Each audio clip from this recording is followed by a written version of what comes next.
Hey everyone! Want to add some interactive fun to your photos?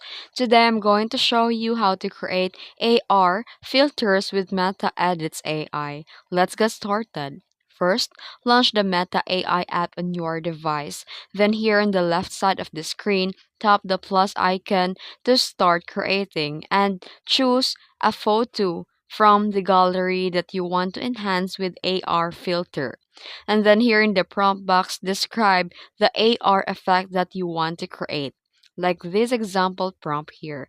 And once done typing your prompt, you can let the AI to process the photo and apply the requested AR elements and preview the result. Check if the AR filter matches your vision and download your AR enhanced image or share it directly on social media. And that's it. With Meta Edits AI, creating AR's filters is simple, fun, and totally customizable. If you found this video helpful, don't forget to like and subscribe for more tutorials.